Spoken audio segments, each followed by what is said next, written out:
May the words of my mouth and the meditations of our hearts be acceptable in your sight, O God, our strength and our Redeemer. Amen.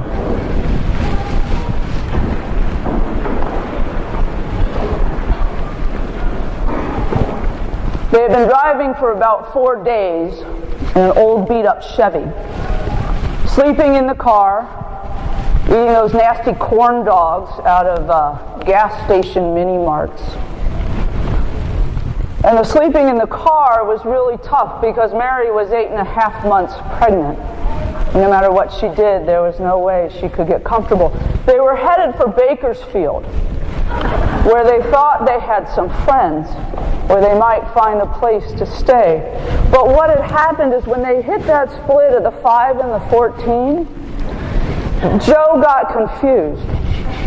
And instead of heading up the 5, he headed up the 14. He thought he might have enough gas to get all the way up and cut across. But they got just about to Sand Canyon Road.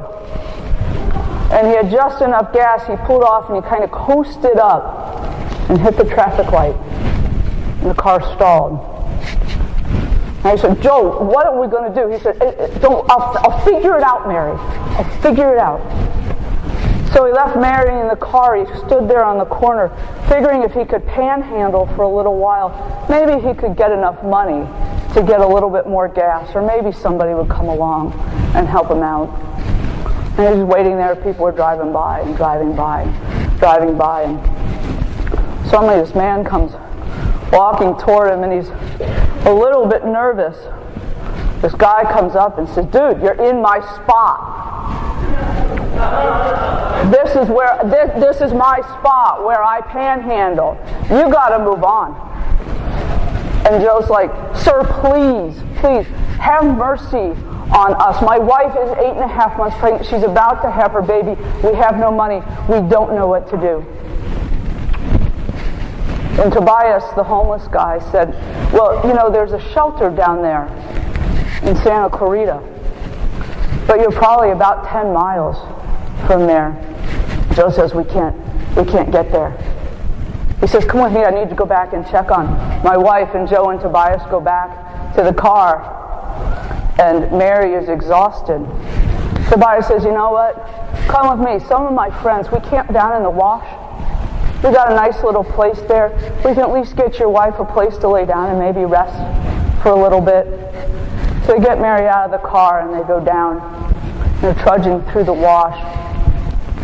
Mary's getting a little nervous by this point, but Joe is pretty desperate. And they find a little camp.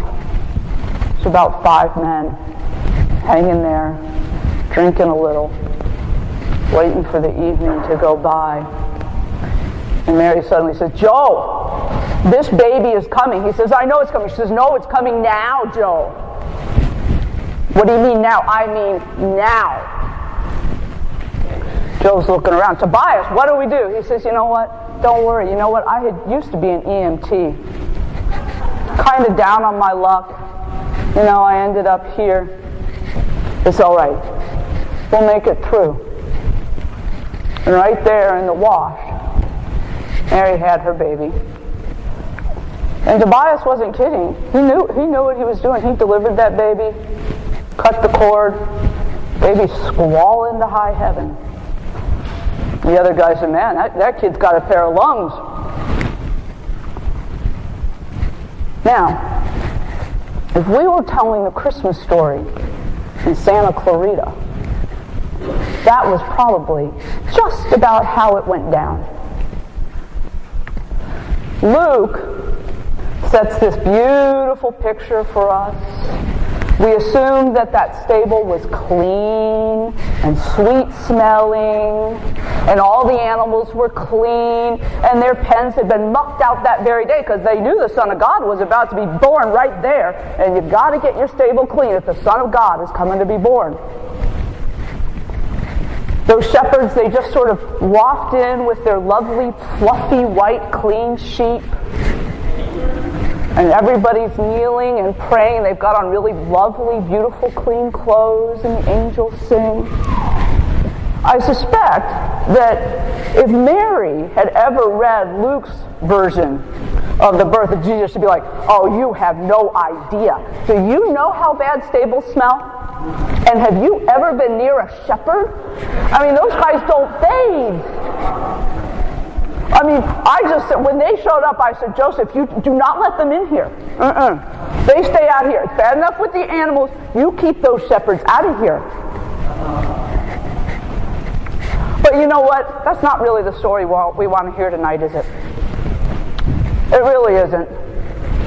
We want to hear the clean, beautiful, blessed story where everybody has halos, the baby doesn't cry, Joseph knows exactly what to do when that baby is born, and those lovely, clean shepherds come trooping in with their fluffy sheep.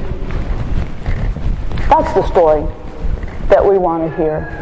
And you know what? I think it's okay for us to sit there for a while. Because I don't know about you, but the news lately has been super depressing for me, and I am really done with a lot of it. And I would be really happy to sort of withdraw for a while and forget what's going on out there. And so I think it's okay tonight for us to sort of go, yeah, look at that beautiful story. Wasn't that wonderful? Wasn't the baby so sweet? And he never cried. But that's not the life Jesus led either. I mean, look at where Jesus put himself. That baby that started in the stable hung out with prostitutes and shepherds and lepers and women. All those people nobody wanted to hang out with. That's where he spent his life. That's what he did. Those are the people he was with. He didn't live in a nice, clean house in a beautiful landscaped town where he had everything he could ever want or need. He spent his life on the road in dirty houses with people who barely had anything but shared what they had, gave of whatever they had. And that's the legacy that comes down to us through this Christmas story, I think. That, yeah, we can sit in the beauty, and I love the church decorated like this for Christmas. But our calling as Christian people is to leave here and to get out there and to listen to the news as hard as it is and to pay attention to what's going on in the world and to have the courage to stand up when there is injustice. That's the Jesus who was born tonight. Not the beautiful baby that grew up to have the perfect life,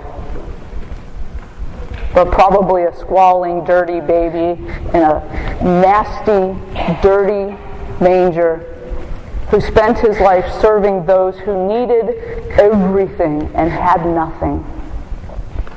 And that's the Jesus that we are called to follow. That is who we are called to be God's people in the world. So I wish you all a very Merry Christmas. And I hope you really enjoy the beautiful music and the lovely lights. And I hope you have a wonderful Christmas tomorrow. But don't forget to get back out there, to do what needs to be done, to be a follower of Jesus. Amen.